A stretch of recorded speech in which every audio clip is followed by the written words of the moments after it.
তার চেয়ে আরো অনেক অনেক গুণ বেশি দরুদ আর সালাম পেশ করছি আল্লাহর সৃষ্টির প্রধান আকর্ষণ কুল কায়নাতের নবী আকা মাওলা নবীজি মুস্তফা সাল্লাল্লাহু আলাইহি ওয়াসাল্লামের উপর বিনা দরখাস্তি যে নবীর উম্মত হতে পেরেছি এবং যে নবীর উসওয়া যে নবীর আদর্শকে বাস্তব জীবনে প্রতিফলিত করতে পারছি, আসুন আরেকটি বার শুকরিয়া আদায় করে পড়ে নিচ্ছি আলহামদুলিল্লাহ। আমি যতটুকু জেনেছি দুটো বিষয়ে কথা বলার জন্য আমাকে বলা হয়েছে। একটি হচ্ছে রাসূল করিম সাল্লাল্লাহু আলাইহি ওয়াসাল্লামের মর্যাদার উপরে, আরেকটি বিষয় হচ্ছে যেহেতু কবরবাসীদের স্মরণে মাহফিলটি, কবরের একটু খবর কেমনি নেওয়া যায় সে দুটো বিষয় টাচ করার জন্য বলা হয়েছে। কবর এটি লিখতে একার, আকার, উকার, ইকার, দীর্ঘকার কিছুই নেই, সিম্পল ক ব র। বাট যত সিম্পল কবর এত সিম্পল না। রসুল বলেন আল কবরু রাউদাতুম মিন রিয়াদিল জান্নাহ, কবর কারো জন্য জান্নাতের বাগান। আও হুফরাতুম মিন হুফারিন নিরান, আবার কবর কারো জন্য জাহান্নামের গর্ত। আউয়ালু মানজিলিম মিন মানাজিলিল আখিরা, সুলতানুল মদিনা নূর নবী ইরশাদ করেন কবর হচ্ছে আখিরাতের স্টেশনগুলোর ফার্স্ট স্টেশন। প্রথম মঞ্জিলটির নাম হচ্ছে কবর। যদি প্রথম মঞ্জিলে যদি কেউ মানুষ নিষ্কৃতি পায়, নাজাত পায়, নেক্সট মঞ্জিলগুলো তার জন্য ইজি হয়ে যায়, সহজ হয়ে যায়। আল্লাহর হাবিব প্যারা নবী রাসূল করিম সাল্লাল্লাহু আলাইহি ওয়াসাল্লাম বলেন ইজা উকবিরাল মাইয়িতু আতাহু মালাকান, একটি মানুষ যখন মারা যায় তখন তার কাছে কবরস্থ করার পরে দুজন ফেরেশতা আগমন করি। ইউকালু লিআহাদিহিমাল মুনকার, যার একজনকে বলা হবে মুনকার, ওয়াল আখারু আন নাকির, আরেকজনকে বলা হবে নাকির, এর অপরিচিত। তাদের দুজনেই মানুষটিকে বসাবেন, ফায়াসআলান, দুজনে দুদিক থেকে প্রশ্ন করবেন, আন রব্বি, তোমার রব কে, আন দীনি, তোমার দিন কি, ওয়ান নবী, তোমার নবী কি। এই প্রশ্ন যখন করবে একজন মুমিন ইমানদার ব্যক্তি খুব সহজে বলবেন রব্বি আল্লাহ, দীনি আল ইসলাম, ওয়া নবিয়্যি মুহাম্মদুর রাসূলুল্লাহ সাল্লাল্লাহু আলাইহি ওয়াসাল্লাম।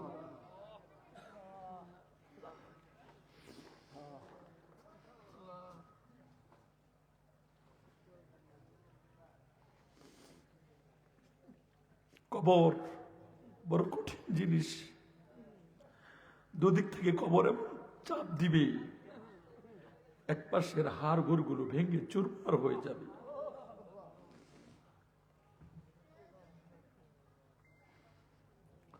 সহিহ মুসলিমের বর্ণনা, রাসূল বলেন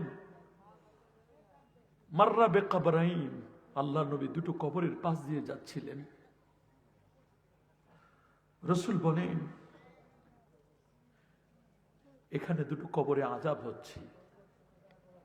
সাহাবীরা অবাক হয়ে গেল, হুজুর কবরে আযাব হচ্ছে, আপনি তা কেমনে জানেন? এখানেই বা কবর আছে, এটি আপনি কেমনে বুঝেন? আমরা তো কোনো সিমটম, কোনো আলামত খুঁজে পাই না। আল্লাহ নবী বললেন তোমরা বুঝবে না, মুরব্বীদের জিজ্ঞেস করো। এখন তো অনেকে মুরব্বীদের মানে না। রাসূলুল্লাহ বলেছেন আল মুস্তাদরাক আলা সহিহাইনের হাদিস 128 নম্বর হাদিস, আল বারাকাতু মা আকাবিরকুম, বরকত রয়েছে তোমাদের মুরব্বীদের মধ্যে।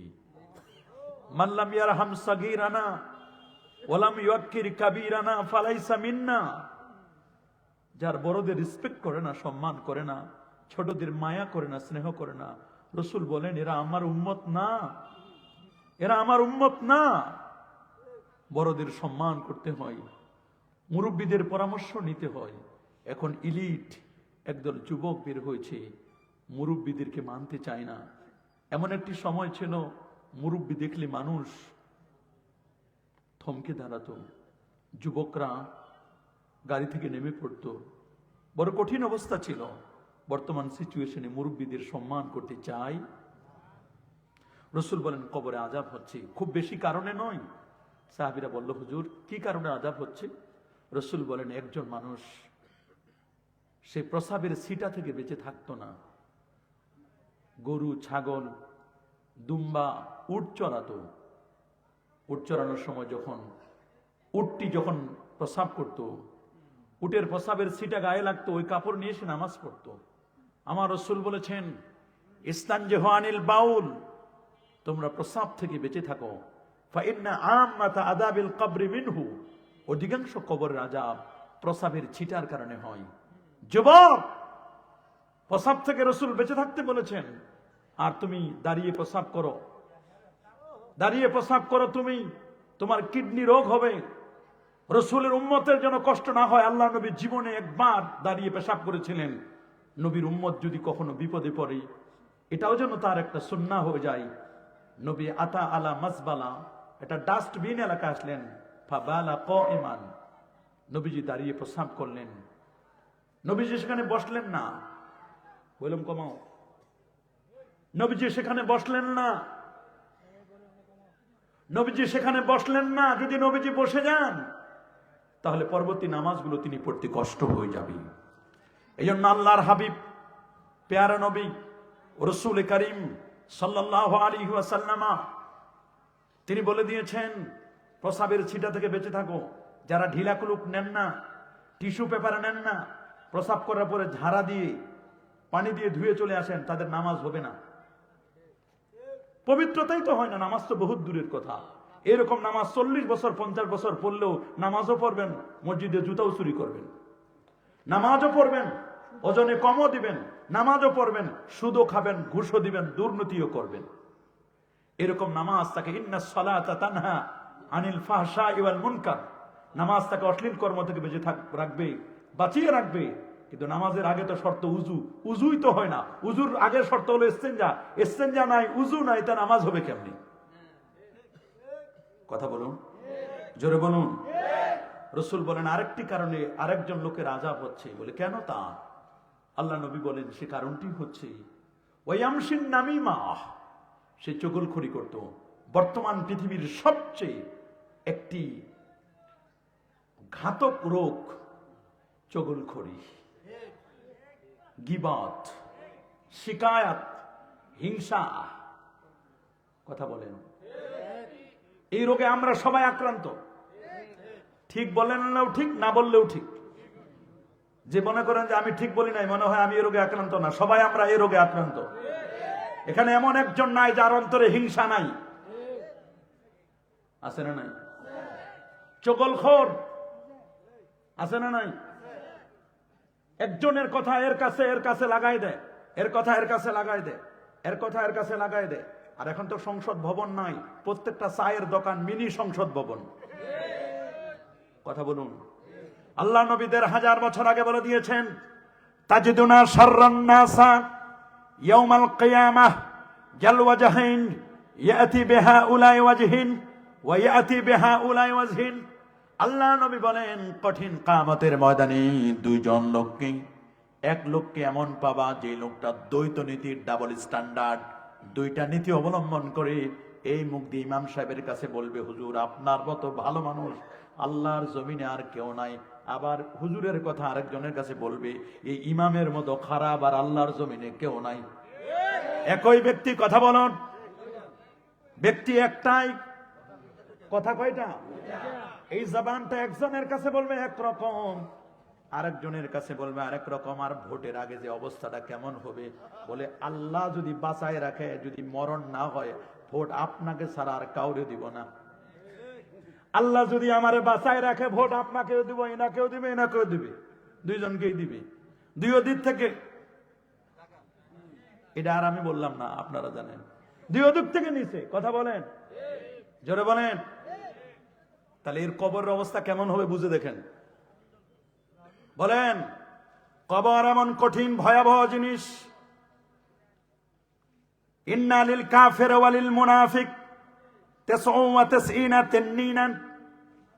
মুনাফিক কাফের বেদিন বেঈমানদের কবরে 99টা সাপ হবে। তালদাগুহু, তাকে দংশন করতে থাকবে। এমন ভাবে দংশন করবে ওই সাপগুলো যদি শুধু ফনা তুলতো জমিনে, একটা গাছপালাও জন্ম নিত না, সবুজ ঘাস জন্ম নিত না। এত তার তেজ। এই সাপগুলোর ফনাগুলো ফসফস করলে যা অবস্থা হবে, একটা নয় দুটা নয়, একটা সাপ দেখলে 3টা লাভ দেয়। কথা বলেন। সেখানে 99টা সাপ, 3.5 হাত জায়গা। আর যদি সাপ দেয় তাহলে তো আর থাকবেই না কিছু। কথা বলেন। একটি মানুষ যখন মারা যাবে, কবরে রাখার পরে 3টা যে প্রশ্ন করবে, শুনেছি কয়েকদিন আগে এক বক্তা বলেছে 3টায় নাকি রাজনৈতিক প্রশ্ন। আমি শুনে অবাক হয়ে গেলাম। রাজনীতি নিতে নিতে কবর পর্যন্ত ঢুকাই দিছে। 3টা রাজনীতি প্রশ্ন বলেন না। কেমনে বলে আমার বুঝে আসে না। এক্সপায়ার হওয়া যেগুলো বাদ গেছে ওগুলো খায় না, কি করে, কি খায় মাহফিলে আসে, আমার বুঝে আসে না। 3টা প্রশ্ন কি রাজনীতির? এখানে রাজনীতি কথায় রব সম্পর্কে জিজ্ঞেস করবেন, নবীজি সম্পর্কে জিজ্ঞেস করবেন, আর জিজ্ঞেস করবেন দ্বীন ইসলাম সম্পর্কে। বলেন না, আরো জোরে বলেন। তো দ্বীনের পিলার তো 3টা। বলেন কয়টা? একটা দ্বীনের পিলার কয়টা? ঈমান মানে আকীদা, ইসলাম মানে মাযহাব ফিকহ, ইহসান মানে তাসাউফ। এমনও বহু লোক আছে তাসাউফ মানে না, পীর মুরিদিও মানে না, আবার ইসলাম মাযহাব মানে না, আকীদা আহলে সুন্নাত নাই। আমি তো দেখি তাদের দ্বীনে নাই, কায়েম করবে কি? দ্বীন থাকলে না আপনি কায়েম করবেন, টাকা থাকলে না আপনি খরচ করবেন। বলেন না। সম্মান মান সম্মান থাকলে না আপনি মান সম্মান যাওয়ার ভয় আছে। তা আপনার তো দ্বীনে নাই। বলেন না, যাইবে কেমনে? দ্বীনে তো দেখি না আমি। যারা আকীদা আহলে সুন্নাহ ওয়াল জামাতকে বিশ্বাসই করে না, বেদাতি বলে আমাদেরকে। যারা বলেন মাযহাব ফিকহ, ইসলাম যেটা ফিকহ, ইসলাম মানে কি? ফিকহ। যারা মাযহাব মানে না, ফিকহ মানে না, বলে কোরআন মানে হাদিস মানে, ফিকহ মানে না। ফিকহ কি? ইসলামও নাই, ঈমানও মানে আকীদাটাও সঠিকভাবে পাওয়া যায় না। আর ইহসান মানে তাসাউফ, তুমি এমন ভাবে ইবাদত করবে, আন তা'বুদাল্লাহা কাআন্নাকা তারা ফাইন লাম তাকুন তারা ফাইন্নাহু ইয়ারাকা। এটাও তো দেখি না, এটা তো যেতেই দেয় না, বরং মাজারে আরো হামলা করে। মাজার, ওলি আল্লাহ, পীর মুরিদি, ইহসান, তাসাউফ, হক্কানি ওলিয়া উলিয়া এটাও নাই, মাযহাবও নাই, আকীদা আহলে সুন্নাহ জামাত নাই। তো দ্বীন কই? জিবরিল আমিন এসে যে দ্বীন শিক্ষা দিলেন, কিতাবুল ঈমান সহিহ মুসলিম عن عمر بن الخطاب رضي الله تعالى عنه أنه قال بينما نحن عند رسول الله صلى الله عليه وسلم ذات يوم اجتلى لنا رجل شديد بياض الثياب شديد سواد الشعر لا يرى عليه اثر السفر ولا يعرف منا احد حتى جلس الى النبي صلى الله عليه وسلم فاسند ركبتيه الى ركبتيه ووضع كفيه على فخذيه قال يا محمد اخبرني عن الاسلام قال الاسلام ان تشهد ان لا اله الا الله وان محمد رسول الله صلى الله عليه وسلم تقيم الصلاه وتؤتي الزكاه وتصوم رمضان وتحج البيت ان استطعت اليه سبيلا قال صدقت قال فاجبنا له يسأل ويصدق قال أخبرنا عن الإيمان قال الإيمان أن تؤمن بالله وملائكته وكتبه ورسله واليوم الآخر وتؤمن بالقدر خيره وشره قال صدقت قال أخبرنا عن الإحسان قال أن تعبد الله كأنك ترى فإن لم تكن ترى فإنه يراك قال أخبرنا عن الساعة قال ما المسؤول عنها بأعلم من السائل قال أخبرني عن أمارتها قال أن تلد ربتها وأن ترى له فاطل أورات العالة رياشا يتضمن بالبنيان ثم انطلق فلبثتم عليا قال يا عمر وتدري من السائل قلت الله ورسوله أعلم قال فإنه جبرائيل আতাকুম ইউআল্লিমুকুম দীনাকুম রাওয়াহু মুসলিম। আল্লাহু আকবার বলেন। কুচকুচে কালো চুল বিশিষ্ট ধবধবে সাদা পোশাক পরিহিত একজন আগন্তুক নবীজির সামনে আসলেন, সাহাবায়ে কেরামও বসা। সুবহানাল্লাহ বলেন। সফরের কোনো চিহ্ন না, লোকটা যে দূর দেশ থেকে আসছে সফর করে, এরকম কোনো চিহ্ন ক্লান্তিও দেখা যায় না। মুসনাদে আবি হানিফার বর্ণনায় আসে লোকটি এসে সালাম দিল, কিন্তু মুসলিমের বর্ণনায় সালাম নাই। সালাম দিলেন, কি দিলেন? কথা বলে না, আরো জোরে। কি দিলেন? সালাম। সালাম দেওয়ার পরে রাসূলুল্লাহর সামনে গিয়ে উনি তার হাঁটু দুইটা নবীজির হাঁটু মোবারকের সাথে মিলাই দিলেন। হাঁটু মোবারকের সাথে কি? ছাত্র যেমন ওস্তাদের সামনে বসে, মুরিদ যেমন পীরের সামনে বসে, ও রাসূলুল্লাহর সামনে জিবরিল আমিন ছাত্রের মতো দাঁড়ায় আস্তে করে বসে গেলেন। আদব আদব কাকে বলে, আদব কাকে বলে? আর তরিক কুল্লু আদব, তরিকার সবটুকুটাই আদব। ইমাম বুখারীর দাদা ওস্তাদ আব্দুল্লাহ ইবনুল মুবারক বলেন, আমি 30 বছর আদব শিখছি, আর 20 বছর এলেম শিখছি, 10 বছর আদব বেশি শিখছি। কারণ এলেমটা নির্ভর করবে, এলেম থাকবে কি থাকবে না আপনার খাসায় বা আপনার ইনবক্সে, এলেম থাকবে কি থাকবে না এটা কনফার্মেশন দিবে আদব। একটা নতুন গাড়ি, কি গাড়ি? সব ঠিক, ইঞ্জিন চাক্কা সব ঠিক, পিকআপও ঠিক, কিন্তু গাড়িটার যদি ব্রেকটা ফেল হয়, গাড়িটার কোনো দাম আছে? এই গাড়িটা আমার উপকার না ক্ষতি? গাড়ির জন্য যেমন ক্ষতি, ড্রাইভারের জন্য, যাত্রী যারা থাকবে, গাড়িটা গিয়ে যেখানে ধাক্কা খাবে, ব্রেক ফেল করছে, তো ওইটার জন্য কি? আমি মনে করি যাদের আদব নয় তারা হলো ব্রেক ফেল করা গাড়ির মতো। কিসের মতো? আরেকটা কথা বলে রাখি, পরে মনে থাকবে না, যাদের আকীদা নাই তারা হলো ওই কলার মতো। আজকের পূর্ব সমাজ ঈদগাহ মাঠের ভাটা মাথার মাহফিলি কোন কলা বিক্রেতা বুদ্ধিমানের বুদ্ধি খাটায় যদি মনে করি যে আজকে আমি এই মাহফিলে কলা বিক্রি করব, তা মানুষগুলো তো ব্যস্ত, সবাই বিজি থাকবে, মাহফিলে ওয়াজ শুনবে, তা আমি কলাগুলো ছিলে সবার কাছে নিয়ে আসবো, খালি কিনবে আর মুখে ঢুকাবে। আল্লাহর কসম, সুস্থ মস্তিষ্কের মানুষ কেউ একজনও ওই কলাটা টাকা দিয়ে কিনবে না। বলেন বলেন না? এখন লোকটা যদি বলে, ভাই আপনারা কলা কেন কিনছেন না? আমি তো আপনাদের ভালোর জন্য করছি, সুবিধা দিছি। বলে সুবিধা দাও নাই, বাঁশ দিছ। কি দিছ? বলে বাঁশ দিলাম। কই? আপনি কলার চোষা, যেটা আপনারা কি বলেন, খোসা, চোকলা, চিনছেন তো? কলার যে চোকলাটা, কলা কেনার সময় যদি কোনো কলার চোকলা উঠানো থাকে, কলা কিনেন? বলে কি পাল্টাই দেন। তো বলুন পাল্টাই দিব কেন? আপনি তো একটু পরে কলার চোকলাটা উঠে ফেলে দিবেন, আপনি তো খাবেন কলাটা। আল্লাহ তাআলা জান্নাতে কলা খাওয়াবেন। আল্লাহু আকবার। তবে ওই কলা আর দুনিয়ার কলা এক না। দুনিয়াতে হাইব্রিড কলা আছে, দুনিয়াতে হাইব্রিড আলেমও আছে, হাইব্রিড পীরও আছে, হাইব্রিড মুফতিও আছে, ভণ্ড পীরও আছে। আছে না নাই? একদল ভণ্ড পীর বের হয়েছে, নামাজ নাই, রোজা নাই, হজ নাই, যাকাত নাই, তরিকা নাই, তাসাউফ নাই, লেবাস নাই, পোশাক নাই, সিরাত নাই, সুরত নাই, আদব নাই, আখলাক নাই। আছে মদ, জুয়া, গাঁজা, ইয়াবা, বাবা, হিরোইন, ফেন্সিডিল, একতারা, দোতারা, সেতারা, আউল, বাউল, ফাউল, ভণ্ডামি, নাচানাচি, পীরের নামের জিকির, জিকির পীরের নামে নয়, জিকির হবে আল্লাহর নামে। ভণ্ড প্রতারক। জিকির হবে কার নামের? আরো যেন বলুন, অমুক বাবা, অমুক বাবা। কোন বাবার জিকির চলবে না। ওয়াজকুর ইসমা রাব্বিক, রবের নির্দেশ, তোমার রবের জিকির করো। আফজালুজ যিকর লা ইলাহা ইল্লাল্লাহ, সর্বোত্তম জিকির লা ইলাহা ইল্লাল্লাহ। আর যদি জিকির করতে চাও, আল্লাহ আল্লাহ জিকির করো, কোন পীরের নামের জিকির চলবে না। বলেন জিকির হবে কার?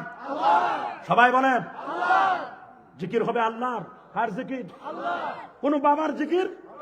হ্যাঁ, কোন ওলি আউলিয়া তাদের তাজকিরা হবে, স্মরণ হবে যে এই আল্লাহর ওলি, উনি এইভাবে আমল করেছেন, দরুদ শরীফ পড়েছেন, মানুষের খেদমত করেছেন, এই লোকটার এই এই কারামত ছিল, এই লোকটার এই এই তাকওয়া ছিল, মানব সেবা ছিল, মানুষের উপকারে আসতেন। এগুলো আলোচনা করবে, ওইখান থেকে আমি শিক্ষা নিব, আমি ওই পথে চলে আল্লাহর ওলি হব। কোন বাবার জিকির হবে না। কোন বাবার জিকির হবে না, কোন বাবার জিকির হবে না। জিকিরের নামে কোন ভণ্ডামি চলবে? এখন জিকিরের নামে ভণ্ডামি শুরু করছে মানুষ। কথা বলুন, জোরে বলুন। জিকিরের নামে কোন ভণ্ডামি চলবে না। আমাদের বদনাম হয়, আহলে সুন্নাহ ওয়াল জামাতের বদনাম হয়, আহলে সুন্নাহ ওয়াল জামাতের বদনাম হয়। এমন কোন কাজ কোন সুন্নি আলেম আল্লাহর রাস্তায় কেউ করবেন না যেটার দ্বারা আহলে সুন্নাহ ওয়াল জামাত কলঙ্কিত হয়। আপনি নাম দিলেন আপনি সুন্নি, কাম করবেন সব বেদাতি, এটার নাম সুন্নি নয়, নাম নজর আলী। চোখে দেখে না, এই নজরের লাভ কি? নাম কি? কিন্তু চোখে দেখে না। নাম হিম্মত আলী, উঠতে পারে না, 3 জন ধরে উঠাই দেয়, এত হিম্মত। নাম ইমান আলী, মসজিদ চিনে না। নাম সুন্দর আলী, চেহারা ডেক্সির পাতিলের মতো কুচকুচে কালো। নাম বাদশা মিয়া, খায় ভিক্ষা করে। তো এই বাদশাহ দিয়ে কি করবা তুমি? নাম চিকন আলী, বলে ওজন কত? বলে 256 কেজি। আরে বাপরে, চিকন আলীর ওজন যদি এই হয় তাহলে মোটা আলী কি হবে? নামে আছে কামে নাই। নাম পীরে কামেল, আজ পর্যন্ত কোনো পোস্টারে দেখি নাই যে হুজুরে পীরে না কিছু অসম্পূর্ণ পীর, কিছুটা বাকি আছে লতিফা মস্ক করা। সব পীরে কামেল, মানে কারো কোনো লতিফা বাকি নাই, সব লতিফা শেষ করে দিছে। অথচ খোঁজ নিয়ে দেখেন রাতে 3টা 4টা মাহফিল করার পরে অনেক আলেম আছে, অনেক বক্তা আছে, অনেক পীরে কামেল আছে, নামাজ পড়ারও সময় নেই। তোমার এই পীরে কামেল দিয়ে কি হবে? নিজের তুমি খবর নাই, নিজে তো অন্ধ, মানুষকে কি পথ দেখাবা, মুরুদকে কি পথ দেখাবা মিয়া? এজন্য প্রত্যেক হক্কানি পীর এবং মাশায়েখ যারা হবেন, আল্লাহর ওলি হবেন, নিজে যেমন চাক্ষুষ্মান হবেন, মানুষদেরকেও সঠিক পথ দেখাবেন। আমি কি সবার ব্যাপারে বলছি না ভণ্ড পীরদের ব্যাপারে? বলেন কোন পীরদের ব্যাপারে? বহু ভণ্ড পীর আছে সমাজে, আছে না? বহু ভণ্ড পীর আছে। আল্লাহর নবী বললেন কবর বড় কঠিন জিনিস। বাইহাকি শরীফের হাদিস। আল্লাহু আকবার বলেন। মাল মাইয়াতু ফিল কবরি ইল্লা কাল গারিকিল মুতাগাওয়িস ইয়ানতাজিরু দাওয়াতান তালহাকুহু মিন আবিন আও উম্মিন আও সাদিকিল্লাহ। আমার কথা হবে হাদিস থেকে। অনেকের ভালো লাগবে না যে হুজুর কই ওয়াজ করে না কেন এখন? এটা হাদিসের কথা বলতেছি আমি, খুব গভীর মনোযোগ। কারণ আমার নিজের পক্ষ থেকে না বলে হাদিসের নবীজির বাণী শুনলে তো মজা। নবীর বাণীর চেয়ে আর ভালো বাণী আছে নাকি কারো? আমারটা আপনারটা কথা, নবীজিরটা বাণী। নবী যখন কথা বলতেন ইজাইতাকাল্লামা রুয়াকা নূর, নবী যখন কথা তার বাণীগুলো বলতেন তখন দাঁতের ফাঁক দিয়ে খালি নূরগুলো চমকাইতো। আল্লাহু আকবার বলেন। নবী যখন কোন রাস্তা দিয়ে হেঁটে যেতেন, মা মিন শাজারিন, সহিহ মুসলিমের হাদিস, হযরত আলী রাদিয়াল্লাহু তাআলা বলেন হুজুর খালি ওয়ালাইকুম আসসালাম বলেন, কি হইছে এত কি? রাসূল বলেন মা মিন শাজারিন ওয়ালা হাজারিন ওয়ালা জাবালিন, এমন কোন গাছ নাই, পাহাড় নাই, পাথর নাই, আমি পাশ দিয়ে যাই সবাই আমারে খালি সালাম দেয়, তা আমি উত্তর দিব না? হ্যাঁ, রাগ হয়ে গেছে নাকি? এমন কোন গাছ নাই, পাহাড় নাই, পাথর নাই। সুবহানাল্লাহ বলেন। মিয়া সাহেব, আমি যত বড় বক্তা হই, যত বড় প্রধান অতিথি করেন, আমি যদি বলি 100 করে টাকা দিব, হাতটা পাতেন, থুতু দিব, নিবেন? কথা বলেন না। কেউ নিবেন? কোন গরিব মানুষ নিবেন না, যত গরিব হোক, তারপর স্ট্যাটাস আছে। কিন্তু আল্লাহর নবী কসম, সহিহুল বুখারী হাদিস, সহিহুল বুখারী হাদিস, উরওয়া ইবনে মাসউদ বলেন ওয়াল্লাহি মা, আল্লাহু আকবার, মা তানাক্খামা নুখামাতান, কসম আল্লাহর। উরওয়া ইবনে মাসউদ বলেন আমি দেখতেছি আল্লাহর নবী থুতু ফেলবেন, নাকের শ্লেষ্মটা ফেলবেন, সাহাবায়ে কেরাম ফকিরের মতো হাত পেতে দিতে, হুজুর একটু আমারে খালি দেন, একটু খালি দেন, একটু দেন আমারে। কি করবা বলো? হুজুর সুম্মা দালাকু আলা উজুহিম, হাতের মধ্যে নিয়ে লোশন যেমন নি, এটা নেওয়ার পরে ডলা দিতাম, ডলা সাহাবায়ে কেরাম ডলা দিয়ে এরপর চেহারায় মাখতেন। আহারে, আমরা না খালি একটু দাঁড়াইয়া ইয়া নবী বলি, তাতে সহ্য হয় না? তোমরা এইটা দেখলে কি করতা? খালি না ইয়া নবী বলি, এতে সহ্য হয় না? খালি না একটু মিছিল করি, তাতে সহ্য হয় না? মিছিল কি খালি আমরা করি? তোমাদের দল প্রতিষ্ঠা যেদিন হয়, প্রতিষ্ঠা বার্ষিকীতে না র্যালি করো না? বৈশাখী মেলার সময় দেখলাম এরকম প্লেকার্ড লাগাইয়া মেলা করো, কথা বলেন না কেন? করে না? বছরে বছরে বিভিন্ন নেতার সমাবেশ করতে গিয়ে এখানে প্লেকার্ড লাগাইয়া, এখানে কপালের মধ্যে লাগাইয়া র্যালি করে। ও, তোমরা করলে জায়েজ, আর আমরা করলে না জায়েজ। তোমরা করলে আরাম, আর আমরা করলে হারাম। এটা তোমাদের অন্তরের ব্যারাম, এটা তোমাদের অন্তরের ব্যারাম, তোমাদের অন্তরে ব্যারাম আছে। আল্লাহ বলেছেন ওয়া ফি কুলুবিহিম মারাদুন, তাদের অন্তরে আছে রোগ। বলেন না? এই রোগ তো ছিল, তো রোগ আরো বাড়ছে। ফা যাদাহুমুল্লাহু, আদের রোগগুলো আল্লাহ বাড়াই দিলেন। ফা যাদাহুমুল্লাহু মারাদা, বাড়াই দিয়েছেন আল্লাহ তাআলা। বলেন না, বাড়াই দিয়েছে না? আমি কি বলবো, নবীর শান আমি বলবো না তা নয়। অবাক করার মতো ৭৪,০০০ কবিতার মধ্য থেকে ৬ লাইনের কবিতা ফার্স্ট হলো। সুবহানাল্লাহ বলেন। কয় লাইনের? ৭৪,০০০ কবিতার মধ্যে ফার্স্ট হলো ৬ লাইনের কবিতা লেখে। কবিতা লিখছেন একজন মুখ্যমন্ত্রী, কোন মুহাদ্দিস লেখে নাই, মুফাসসির লেখা নাই, কোন পীর লেখে নাই, কোন আলেম লেখে নাই, লেখছে কি? আর আমার দেশের মন্ত্রীগুলো হজ নিয়ে কটাক্ষ করেছিল, বাজে বাজে মন্তব্য করে, নবীদের ব্যাপারে বাজে কথা বলে। আল্লাহর হাবিবের শানে যদি কেউ বেয়াদবি করে, কোনো কথা নাই, ব্লাসফেমি আইন করে বাইতুল মুকাররমের সামনে তাদেরকে ফাঁসি দাও, সব সোজা হয়ে যাবে। দুই একটারে ঝুলাও, সব সোজা হয়ে যাবে। নবীর ব্যাপারে, মা খাদিজাতুল কুবরা রাদিয়াল্লাহু তাআলা আনহার ব্যাপারে, মা আয়েশার ব্যাপারে কেউ কথা বলার সাহস পাবে না। মাননীয় প্রধান উপদেষ্টাকে বলতে চাই, ভালো করে শুনেন, ভালো করে বুঝেন, সময় ক্ষমতা চিরদিন নয়, কেউ কোনোদিন চিরদিন থাকবে না। আজ না হয় কাল চেয়ার থেকে নেমে যেতে হবে। এমন কিছু করে যান জাতি আপনাকে স্মরণ করবে। কোন প্রাইমারি স্কুলে, কোন প্রাথমিক বিদ্যালয়ে গানের শিক্ষক দিবেন না, দিবেন না, দিবেন না। যদি পারেন এটি বন্ধ করে একজন হাফেজে কোরআন, একজন কারি সাহেবকে নিয়োগ দেন। আমাদের কোমলমতি ছোট্ট সোনামণিরা প্রাইমারিতে গিয়ে তারা আলিফ বা তা সা আগডুম বাগডুম তারা পড়বে না, পড়বে আলিফ বাতাসা, হাট্টিমা টিম টিম, তাদের খাড়া দুটো সিং, তারা মাঠে পারে ডিম। মিথ্যা কথা, আগডুম বাগডুম ঘোড়ার ডিম সাজে, ঢাক ঢোল সারাদিন বাজে। কত বাজাবেন? বাজানো যাবে না। চার ইমামের ফতোয়া, ওয়ালাম আন্না ইস্তিমাল ফিসকু, আন্না ইস্তিমাল গেনা ফিসকুন, গান শোনা ফাসিকি, ওয়াল জুলুসু ফিহা নিফাকুন, গানের মজলিসে বসা মুনাফিকি, ওয়া তালাজ্জুজু বিহা কুফরুন, গান শুনে নাচানাচি করা, ফালাফালি করা ঈমান হারা হওয়ার সম্ভাবনা। বউ থাকলে তো তালাক হওয়ার সম্ভাবনা। কঠিন বিষয়। গানের শিক্ষক নয়, আমাদের টার্গেট হবে পর্বনামা স্কুলেতে হাট্টিমা টিম টিম, পর্বমাগো স্কুলেতে, পর্বমাগো প্রাইমারিতে আলিফ লাম মিম। পারলে আলিফ লাম মিমের শিক্ষক নিয়োগ দেন। মাননীয় প্রধান উপদেষ্টা, আপনাকে জাতি স্মরণ করবে। কবরে তো আপনিও যাবেন, আমরাও যাব। এই উসিলাই হয়তো আল্লাহ আপনাকে মাফ করবেন।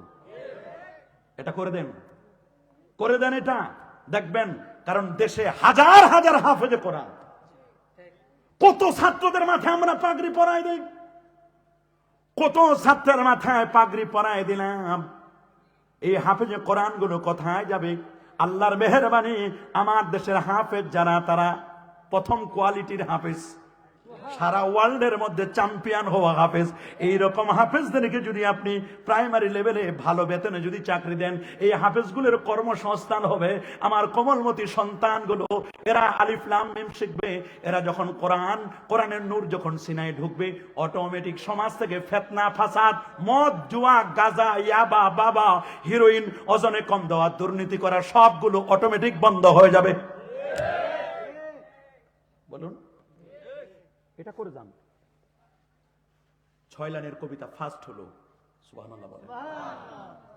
কি লিখলেন তিনি? অবাক করার মতো। গার সারাক সে গরব হো, গার সারাক সে গরব হো এক মাল কা আম্বার, সুবহানাল্লাহ বলেন। মাশরিক থেকে মাগরিব, পশ্চিমের দিকে না, এদিকে পশ্চিম, এদিকে পূর্ব, পূর্ব থেকে পশ্চিম, সুবহানাল্লাহ বলেন। গার সারাক সে গরব হো মাল, গার সারাক সে গরব হয় এক মাল কা আম্বাদ। পূর্ব থেকে পশ্চিম পর্যন্ত যদি পৃথিবীর দামি জিনিসগুলো যদি এক পাল্লায় রাখা হয় রে, গর ফরজ সে আরশ তক হো পুর দিরহাম ও দিনার। আল্লাহর আরশ থেকে জমিন পর্যন্ত, জমিন থেকে নিয়ে এই ভাটা মাথা থেকে নিয়ে আল্লাহর আরশ পর্যন্ত পুর মানে পুরায় দাও। দিনার এবং দেরহাম, দেরহাম মানে রৌপ্য মুদ্রা, দিনার মানে স্বর্ণ মুদ্রা। এখান থেকে ভাটা মাথা থেকে আল্লাহর আরশ পর্যন্ত কি দিয়ে ভরপুর করে দিবেন? আচ্ছা বলেন তো, এখান থেকে আল্লাহর আরশ কত দূর? একটা খালি হিসাব নেন, সংক্ষিপ্ত একটা খালি ডাটা নেন, পরে হিসাবটা মিলাবেন আপনারা। পৃথিবী 51,01,05,00,000 বর্গ কিলোমিটারের বিশাল পৃথিবী, সুবহানাল্লাহ বলেন। এই পৃথিবী থেকে সূর্য 13,00,000 লক্ষ গুণ বড়। সুবহানাল্লাহ। কত লক্ষ গুণ বড়? এরকম 13 লক্ষ পৃথিবী সমান একটা সূর্য। সুবহানাল্লাহ বলেন। এটা কাছে না, 9 কোটি 30 লক্ষ মাইল দূরে, তার মানে 15 কোটি কিলোমিটার। আল্লাহু আকবার বলেন। এত দূরে। মনে করবেন না যে সূর্যটাই বড়। সকালবেলা যখন উঠে মনে হয় বড় একটা প্লেটের মতো, লাল প্লেট হয়ে উঠে। এটা প্লেটের মতো। কিসের মতো? থালা। আসলে কি এটা থালার মতো? এরকম 13 লক্ষ পৃথিবীর সমান একটা সূর্য। সূর্যটাই বড় না আরো আছে? সূর্য থেকে 33 কোটি গুণ বড় একটা তারকা। এই তারকাটার নাম বেটলজিয়াস তারকা। বলেন আল্লাহু আকবার। সূর্য থেকে 33 কোটি গুণ বড়, আর যে সূর্যটা পৃথিবী থেকে 13 লক্ষ গুণ বড়, বেটলজিয়াস তারকা। বেটলজিয়াস তারকা থেকে 45 কোটি গুণ বড় আর একটা তারকা, ওইটার নাম ওয়াইএক্স স্কুটি। আল্লাহু আকবার বলেন। ওই তারকা থেকে আরো বড়, আরো বড়, আরো বড় Nova, supernova, Proxima সেন্ট্রাই, Andromeda Galaxy, এরকম 10,000 গ্যালাক্সির সন্ধান বিজ্ঞানীরা পেয়েছে। আর কিছু তো জানেই না, একমাত্র জানেন আল্লাহ তাআলা। এরপরে হলো ব্ল্যাক হোল, কৃষ্ণ কালো গহ্বর। কোরআন বলছে লা উকসিমু বিমাওয়াকিউন নুজুম। সমস্ত তারকাগুলো ওইখানে গিয়ে ছোট বাচ্চা একটা চকলেট খাইতে খাইতে খাইতে যেন পাতলা হয়ে যায়, ওই রকম সব গ্রহ নক্ষত্র, Neptune, Pluto, galaxy, nova, supernova, Proxima Centauri, Y X Scuti, সবগুলো ওইখানে গিয়ে পাতলা চকলেটের মতো বের হয়ে যায়। আল্লাহু আকবার বলেন। তার চেয়ে আরো বড়, আরো বড় হলো প্রথম আকাশ। আল্লাহু আকবার বলেন। তার চেয়ে বেশি বড় কি? প্রথম আকাশের চেয়ে আরো বড় হলো দ্বিতীয় আকাশ। প্রথম আকাশটা যত মোটা, দ্বিতীয় আকাশটা ওই রকম সেম, আরো দূরত্বে আরো মোটা। আকাশ এক সময় বিজ্ঞানীরা বলতো আকাশ হলো একটা। আমার আল্লাহ বলেন আকাশ একটা না রে, আকাশ হলো 7টা। আকাশ কয়টা? 7টা। আল্লাযী খালাকা সাবআ সামাওয়াতিন তিবাকা মা তারা ফি খালকির রহমানি মিন তাফাউত أهل القرى آمنوا واتقوا لفتحنا عليهم بركات من السماء والأرض। যদি জনপদের মানুষগুলো দুইটা জিনিস আমাকে দিতে পারত, আমি তাদের জন্য নবমণ্ডল করে দিতাম। একটা হলো ঈমান আর আরেকটা হলো তাকওয়া। বলেন বাবা, একটা কি? ঈমান। আমানু ওয়াত তাকাও। ঈমান আর, বলেন না, ঈমান আর তাকওয়া। সবাই বলেন ঈমান আর তাকওয়া। একটা ঈমান আর একটা কি? তাকওয়া। তাকওয়া, তাকওয়া। সিদরাতুল মুনতাহা। ওয়ালাকাদ রাআহু নাজলাতান উখরা ইনদা সিদরাতিল মুনতাহা ইনদাহা জান্নাতুল মাওয়া। সিদরাতুল মুনতাহা একটা বড়ই বৃক্ষ আছে, ওইটার নাম এই নাও ইসালে সওয়াবের টাকা। ছেলেটারে দেখে রাখবা, তোমার বোনরে বিয়ে দিতে পারলাম না, দেখে রাখবা। ওলি আল্লাহ যারা 40 দিন আগে সিগন্যাল পাই। আল্লাহু আকবার। কাফের বেদিন বেঈমান পরে আর মরে। বলেন পরে আর, আরো জোরে বলেন পরে আর, পরে আর মরে। সরসিনার পীরে মরহুম শাহ সুফি আবু জাফর মোহাম্মদ সালেহ রহমাতুল্লাহ আলাইহি মাসলাকে ফুরফুরার একজন উজ্জ্বল জ্যোতিষ্ক। সুবহানাল্লাহ। উনি মোহাম্মদপুর ঢাকার ধূপখোলা ময়দানে বলেছিলেন, আল্লাহ আমি নারী নেতৃত্ব দেখতে চাই না, এটা আসার আগে তুমি আল্লাহ দুনিয়া থেকে আমার উঠাই নিও। খোঁজ নিয়ে দেখা গেছে যিনি এগুলো আসার আগে আল্লাহর জমিন থেকে উনি বিদায় নিয়েছেন। আরো উপরে গেলে রাসূলের প্রিয় সাহাবী হযরত আবু হুরায়রা রাদিয়াল্লাহু তাআলা আনহু, তিনি বলেছিলেন, আল্লাহর কাছে দোয়া করেছেন, আল্লাহুম্মা ইন্নী আউযু বিকা মিন রাসিস সিত্তিন। আল্লাহ 60 হিজরি আমি দেখতে চাই না। 60 হিজরিতে দুষ্ট দুরাচার এজিদ আসবে, লম্পট এজিদ আসবে। ইমারাতুস সিবিয়ান, যুবকদের শিশুদের রাজনীতি আমি দেখতে চাই না। ইমারাতুস সিবিয়ান আমি দেখতে চাই না।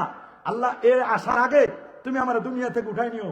উনি 59 হিজরিতে ইন্তেকাল করেছেন। 60-61 হিজরিতে দুষ্ট দুরাচার পাপিষ্ট এজিদের অবতরণ হলো। কিভাবে উঠাই নিলেন? ফিতনা। আল্লাহু আকবার বলেন, আরো জোরে আল্লাহু আকবার। কথা কি শুনতেছেন? এগুলো মজা লাগবে না, কোরআন হাদিসের কথা তো অনেকের মজা লাগবে না। কথা শুনতেছেন আমার? 7 আকাশের পর সিদ্ধাতুল 40 দিন আগে সিগন্যাল পায়। লোকটা যখন পৃথিবীতে মারা যায় তখন তার ওই যে পাতাটা ঝরে পড়ে যায়, ক্লোজ করে দেওয়া হয়। ওই পাতাটা হলো এক একটা প্রোফাইল। এক একটা কি? সবাই বলেন আরো জোরে। মুরব্বীরা প্রোফাইল চিনবে না। মুরব্বীরা প্রোফাইল চিনবে না, কারণ ওনারা ফেসবুক চালায় না। প্রোফাইল আপনার সব ডাটা, হাসলেন না কাঁদলেন, কে কি করলেন, সব প্রোফাইলে জমা। আল্লাহু আকবার বলেন। সব প্রোফাইলে কি? সব প্রোফাইলে জমা। এ দুনিয়ায় বসে লোকটা কে কি করছেন ওই জায়গায় ইনবক্সে প্রোফাইলে সব প্রিন্ট হচ্ছে। কে হাসলেন না কাঁদলেন, কে দাঁড়াই থাকলেন আর কে চলে গেলেন, কে মা বাবার জন্য কবরবাসীর জন্য দোয়া করার জন্য রয়ে গেলেন, কে চোখের পানি ছেড়ে কাঁদলেন, জমিনে বসে যা করবেন উপরে প্রিন্ট হবে সিদরাতুল মুনতাহায়। এত সোজা না। মনে করবেন না যে কেউ দেখে না, কেউ বুঝে না, কেউ শুনে না। সব দেখা হয়, সব বুঝা হয়। ইন্নাল্লাহা কানা আলাইকুম রাকিবা। সব আল্লাহ পর্যবেক্ষণ করছেন। সিদরাতুল মুনতাহার পরে 70,000 নূরের পর্দা। আল্লাহু আকবার বলেন। 70,000 নূরের পর্দার পরে বিশাল জগৎ। এরপরে হলো আল্লাহ পাকের আরশ। সেই আরশ থেকে ভাটা মাথা পর্যন্ত স্বর্ণরৌপ্য যদি ভরপুর করি একদিকে, সুবহানাল্লাহ বলেন, পূর্ব থেকে পশ্চিম, উত্তর থেকে দক্ষিণ যত দামি জিনিস তাও একদিকে। দরিয়া সবই মতে বনে পারস বনে কে হেসার। এই পৃথিবীর মধ্যে যতগুলো সাগর আছে বাবা, 7টা মহাসাগর, সবচেয়ে গভীরতম মহাসাগরটার নাম হলো প্রশান্ত মহাসাগর। প্রফেসর ডি লামার্টিন বলেছেন প্রশান্ত মহাসাগরের তলায় মারিয়ানা ট্রান্স 11 কিলোমিটার গভীর। চ্যালেঞ্জার দ্বীপটি প্রশান্ত মহাসাগরের তলায় 11 কিলোমিটার গভীর জায়গা। ওই গভীরে যতগুলো বালু কোনাগুলো আছে, ওই বালিকণাগুলো গণনা করা সম্ভব হবে, আমার নবীর চরিত্র মাধুর্যতা গণনা করে শেষ করা যাবে না। তিনি বললেন, শোনো, 14 বছর গবেষণা করেছি 63 বছরের নবীর হায়াতকে কেন্দ্র করে। উনি বলছেন যত সাগর আর মহাসাগর আছে, সাবআতু আবহুরিন, 7টি মহাসাগরের যত মণিমুক্তা জওহার গুলো আছে সবগুলো তুলে এনে যদি আরেক পাল্লায় দেওয়া হয়, সব হলো একদিকে। আর এক তরফ খারে হো জো মেরে সৈয়দে আবরার, গোটা সম্পদ একদিকে, স্বর্ণরৌপ্য একদিকে, মণিমুক্তা জওহার গুলো একদিকে, আর একটা পাল্লায় হলো আমার রাসূলুল্লাহ, একদিকে আমার রাসূল। আমাকে যদি জিজ্ঞেস করা হয় তুমি নেবে কোনটি, ফের কাল কা প্রসাদ পুছে কে তু ক্যা লে, যদি আমাকে জিজ্ঞেস করা হয় রে মুখ্যমন্ত্রী তুমি নেবে কোনটা, আরশ থেকে জমিন পর্যন্ত স্বর্ণ মধ্য দিয়ে ভরপুর, পূর্ব থেকে পশ্চিম পর্যন্ত দামি জিনিস দিয়ে ভরপুর, সমুদ্রের মণিমুক্তা দিয়ে ভরপুর হলো এক পাল্লায়, আরেকদিকে আমার রাসূলুল্লাহ। তিনি বলছেন মাই সরকার, আমি 2টা পা দিয়ে লাথি মেরে আমি ফেলে দিব গোটা সম্পদ। আমার নবীজির তুলনায় সম্পদ তো হতে পারে না। 1500 বছর আগে নূর নবী, আলোকিত নবী, তিনি যে জুতো মোবারক পরতেন নালাইনা শরীফাইন, ওই জুতা মোবারকের তলায় যে ধুলি কণাগুলো লেগে থাকে, একটি ধুলি কণা, একটি বালু কণা যদি এক পাল্লায় দেওয়া হয়, আর এতক্ষণ যত সম্পদের কথা বললাম গোটা সম্পদ একদিকে, আর একটা বালু কণা নবীজির জুতা মোবারকের তলায় ওটা একদিকে, আমি ওগুলো সব লাথি মেরে ফেলে দিব, নবীজির জুতো মোবারকের তলার বালু কণাটা নিয়ে 2 ঠোঁটের মাঝখানে আমি চুমু খেয়ে মাথায় তুলে নিয়ে আমি নাচব। अल्लाहु अकबर। मैं नालाइन मुस्तफा को आंखों से लगा ले, আল্লাহ নবীর জুতো মোবারকের তলায় যে বালুকণা, ওইটা নিয়ে আমি 2 ঠোঁটের মাঝখানে চুমু খাবো, মাথায় নিয়ে আমি চলবো রে। সম্পদ আমার লাগবে না, যারা নবীকে পেয়েছে দুনিয়া তার জন্য সব হয়ে গেছে। নবীর মাধ্যমে তো আল্লাহকে পাওয়া যায়। রাসূল বলেন মাল মাইয়াতু ফিল কবরি ইল্লা কাল গারিকিল মুতাকাওয়িস। কবর জগতে যারা গেলেন, আপনার মা, আপনার বাবা, আপনার দাদা, আপনার দাদি, আপনার নানা, আপনার নানি, আপনার ভাই, আপনার চাচা, কবর জগতে যারা গেলেন তারা কেমন? আল্লাহ নবী একটা এক্সাম্পল দিলেন, একটা উদাহরণ। Example is better then prefect. নবীজি মাঝে মধ্যে উদাহরণ দিয়ে বুঝাই দিতেন। বলে কেমন কেমন কেমন তোমার মা বাবা কবরে কেমন? শোনো শোনো, তোমাদের বাড়ির সামনে যদি একটা নদী থাকে, নদীর মধ্যে যদি একটা লঞ্চ ডুবে যায়, একটা লঞ্চ যদি ডুবে যায়, নৌকা যদি ডুবে যায়, নৌকার যাত্রীগুলো নিজের জীবন রক্ষার জন্য খালি বলে বাঁচাও বাঁচাও বাঁচাও, কাকুতি মিনতি করে।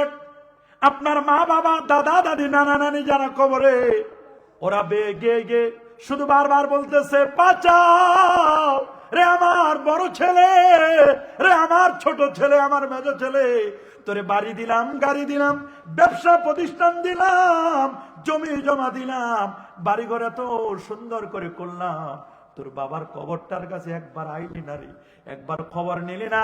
এই যে গেলি রে, 8টা বছর হয়ে গেল, এই যে গেলি রে, 28টা বছর হয়ে গেল, তোর বাবার জন্য একটু মাহফিলে কেন বসলি না? তোর মার জন্য কেন কাঁদলি না? মার কথা কি একটু মনে পড়ে না? তোর মা 10 মাস 10টা দিন পেটে বহন করলো, তুই যখন পেটে ছিলি রে, ভালো করে একটু ঘুমাতেও পারি নাই, যখন পেটের মধ্যে ছিলি একটু ভালো করে কাঁইত হতে পারি নাই, মিষ্টি কুমড়ার মতো তোরে 3 কেজি 4 কেজি বহন করলাম আমি, এতদিন ধরে বহন করলাম। ওয়াহানান আলা ওয়াহানিন, আল্লাহ কোরআনে বলছেন কষ্টের পরে কষ্ট বহন করেছে।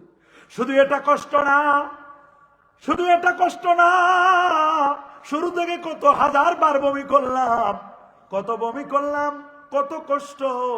যেদিন তোরে আমি সন্তান রে, আমার কলিজার টুকরা বাবা রে, এ আমার বড় ছেলে, আমার মেজ ছেলে, ছোট ছেলে, যেদিন তোরে আমি জন্ম দিই, আমার ঘরের দ্বারের চাবিটা নিয়া তোর বাবার কাছে বুঝাই দিয়েছি, প্রাণের স্বামী এই নেন চাবি, স্বর্ণ রৌপ্য গুলো রেখে গেলাম, জানি না আর ফিরে আসতে পারবো কিনা হসপিটাল থেকে, জানা নাই। চাবিগুলো দিয়ে যায়, প্রসব বেদনার কষ্ট, কত কষ্ট, বালতি বালতি রক্ত। বিজ্ঞান বলেছে, এমব্রিওলজিস্ট যারা, ভ্রূণতত্ত্ববিদ্যা বলে, একটা সন্তান জন্মের আগে মার পেটে 10 মাস 10 দিনের মধ্যে গনায়া গনায়া 60টা লাথি মারে। কয়টা? 60টা লাথি মারে। সর্বশেষ লাথিটা মেরে, এমন জোরে একটা লাথি মেরে মায়ের পর্দাটা ছিঁড়ে দুনিয়ার আলো বাতাস দেখার জন্য এমন একটা লাথি মারে রে, বুকের পাঁজর গুলো ব্যথা হয়ে যায়, কষ্ট হয়ে যায়, এমন লাথিটা মারে, এমন লাথি মারে মায়ের কলিজায় ছিঁড়ে যায়। সন্তানটা বের হওয়ার পরে যখন ওয়া ওয়া করে একটু কাঁদে রে, কান্নার অবস্থা যখন মার কানে চলে যায়, সাথে সাথে মার কলিজাটা জড়া লেগে যায়। এই সন্তান যখন বিদেশে যায়, বিদেশে গেলে আবার কলিজাটা একটু আলাদা হয়ে যায়। বিদেশের মাটিতে, ইটালির জমিনে, নোয়াখালী থেকে আপনি ইটালি যাবেন, ব্রাহ্মণবাড়িয়া থেকে আপনি আমেরিকা যাবেন, ওমান যাবেন, কাতার যাবেন, কুয়েত যাবেন, বাজান আপনি যেখানে যাবেন, অটোমেটিক আপনার মার কলিজাটা একটু আলাদা হয়ে যাবে। ওইখানে বিপদে আপদে পড়লে আপনার মা ব্রাহ্মণবাড়িয়া এখানে বসে তিনি বুঝতে পারবেন। আল্লাহু আকবার বলেন। কেমনে পড়ে রইলি, মার কবরটা একটু জিয়ারত করলে না? রাসূল বলেন, আমি আমার আম্মা জান, আমার বাবার কবর জিয়ারত করতে গেলাম, বাবার কবর জিয়ারত করতে গিয়ে মাকে হারালাম। নবী মার কবর জিয়ারত করেছেন, বাবার কবর জিয়ারত করেছেন। আল্লাহ নবী তার চাচা সাইয়্যিদুশ শুহাদা আমির হামজা রাদিয়াল্লাহু তাআলা ওই উহুদের ময়দানে, উহুদের পাদদেশে পাশেই সাইয়্যিদুশ শুহাদা আমির হামজার কবর। রাসূলুল্লাহ প্রত্যেক বছরের শেষে কবর জিয়ারত করতে যেতেন। আল্লাহ নবী মার কবর জিয়ারত করে কাঁদলেন। নবী বলেন, কুনতু নাহাইতুকুম আন জিয়ারাতিল কুবুর, আমি তোমাদেরকে এককালে কবর জিয়ারত করতে নিষেধ করতাম। আল আনফাজুরুহা, তোমরা এখন কবর জিয়ারত করো। ফাইন্নাহা তুযাক্কিরুল মাউতা, ওরে কবর জিয়ারত করলে মৃত্যুর কথা